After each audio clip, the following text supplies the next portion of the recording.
迎大家咧收睇 Beauty Tips 啊！如果大家咧都對抗衰老啦、保持後生啦，同埋點樣逆轉年齡咧都好有興趣嘅話咧，咁我呢個平台咧就非常之適合大家啦。因為喺呢個平台上邊咧，我會咧係為大家介紹一啲嘅醫學美容最新嘅科技啦、產品啦，同埋一啲嘅醫學美容嘅儀器啊，務求令到大家咧都可以保持非常之後生嘅樣啦，同埋咧非常之靚㗎。如果大家都中意我介紹咧，記得咧突然間咧就唔好錯過啦，記得撳翻我個 subscribe button 啦，同埋咧記得着翻你嘅 notification 啦，令到你每一次都唔好錯過咗我為大家嘅介紹。咁而今集咧，我就會為大家啦係介紹咧點樣揀一啲唔同嘅 pickle 啊。咁譬如可能 pickle 啦、皮秒啦，市面上咧有好多種嘅。咁我哋點樣選購或者係點樣去揀咧？咁喺呢度咧，我都會咧分幾集咧咁樣去介紹俾大家嘅，等大家咧可以清楚了解到咧皮秒咧係啲乜嘢嚟嘅。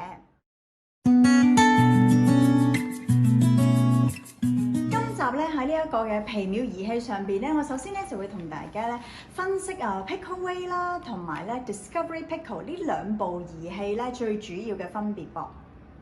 嗱，其實咧最主要嘅分別咧，基本上咧大家都係有啲嘅相似嘅。咁以下咧我就會慢慢咧即係拆開佢咧，就話俾大家聽咧最主要嘅分別係啲乜嘢啦。Pickleway 咧基本上咧就係行3個波長嘅，而佢3個波長咧就係有532啦、1064啦，同埋最新咧嘅785嘅。嗱，呢啲唔同嘅波長咧，其實咧喺我哋打嘅色素嘅時候咧，亦都係代表咧喺皮膚咧唔同嘅層嗰度咧去打嘅。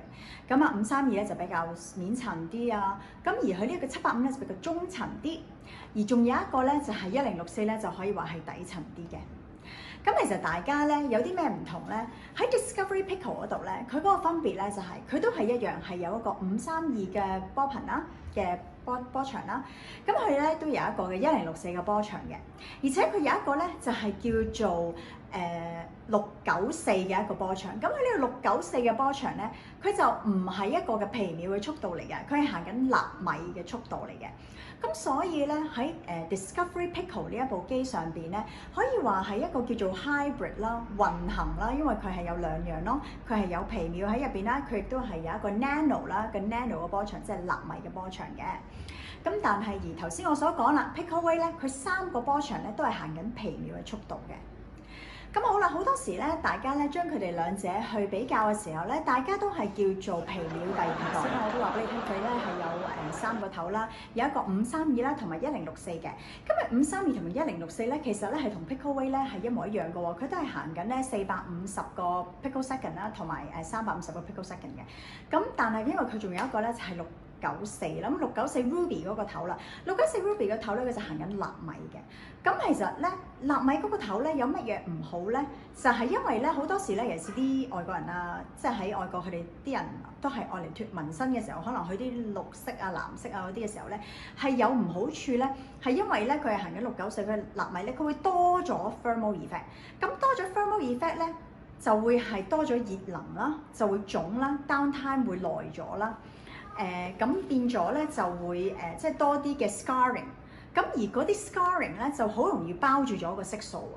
咁令到其實啲色素咧喺呢一個淋巴系統去排走嘅時候咧，反而係有難度嘅。咁當遇到咁嘅問題嘅時候咧，好多時咧啲醫生咧就會再用翻一部 fractional 啦，去再打翻散佢，令到嘅色素可以喺個淋巴度排走咯。一個 peak power 就比較高，就係 Discovery Pickle， 佢就贏嘅，因為佢嘅 peak power 咧有成1.8個 gigawatts 嘅，而 Pickleway 咧佢 peak power 咧係得0.9嘅 gigawatts 嘅。咁啊哇，咁咪即係應該話咧 Discovery Pickle 咧嘅能量嗰方面咧係贏嘅，因為佢真係energy 係比較大啲嘅 peak power。揀選皮秒，我唔揀選普通激光，係因為我唔想要咁多嘅 thermal effect 啦，我唔想要咁多熱能啦，我想要快啲打散佢碎啲啦，我唔想傷損我皮膚啦，我唔揀選結焦啦，因為如果我要揀選結焦嘅，我做咩要俾多啲錢去打部皮秒令到自己結焦啫？咁我不如用普通嘅以前嘅1064有啲激光傳統嘅激光去結焦啦。如果我要行，我就唔需要俾呢個錢啦，我俾得多啲嘅錢，我梗係要散啲啦，快啲走啦，同埋唔好傷皮膚咯。咁呢個係點解我要揀皮秒嘅原因咯。咁所以咧，如果你講話能量大啲係咪一定係好啲嘅時候咧？咁嗱，亦都係要視乎翻你嗰個醫生啊、護士啊，或者你嘅治療師幫你打嗰個人個技術啦。因為你 Discovery Pickle 咧，因為佢能量係真係大啲，你可以想象到啦，能量大啲達到呢一個速度，同我唔使俾咁多能量都可以達到呢個速度。咁你覺得兩者嘅儀器，我咁樣同你講，你覺得邊樣嘢會係勁啲啊？嗱，能量唔使太多都可以行得咁快，我要俾咁多能量先至可以行得咁快。嗱，你點揀呢？好多時咧，好多人都係話皮秒，因為好多人都唔識淨係知皮秒，蜂巢皮秒，有咩皮秒？但係其實咧，蜂巢皮秒咧係淨係講緊 Discovery Pickle 啦、Pickle Sure 啦，或者甚至乎係 Cutera 嘅 Enlighten 嗰部 Pickle 咧，都係叫蜂巢皮秒。Pickle Way 咧唔係一部蜂巢皮秒嚟嘅，大家千祈唔好誤會。咁 Pickle Way 係咩嚟嘅？Pickle Way 咧其實係叫做全像皮秒。咁全像皮秒同蜂巢皮秒又有咩分別啊？好亂啊！我而家其實好簡單嘅啫。嗱，蜂巢嘅意思咧，代表我咧喺打嗰個頭嗰度咧，佢就喺嗰度咧幫佢轉做皮秒，喺個頭度幫佢轉做皮秒，即係個治療師、醫生或者護士操控嗰個頭嗰度幫你轉皮秒嘅。全像皮秒咧就唔喺個頭度轉皮秒嘅。佢喺嗰部機裏邊已經係有成幾百塊鏡喺裏邊，部機裏邊已經係轉咗做皮秒㗎啦，所以變咗同個頭冇關係嘅，即係唔喺個頭度轉嘅。咁如果你可以想像到就喺嗰部機裏邊已經係轉咗做皮秒行出嚟，嗰個穩定性會高啊？定係我純粹係真係靠我嘅 handpiece 裏邊去轉出嚟嗰個穩定性高呢？所以變咗咧好多時咧，當我哋揀選即係你話唔同皮秒嘅時候咧，最緊要係咩咧？我哋要快。即係打散得夠快，咁可能能量我反而覺得係唔使太大，可能會安全一啲。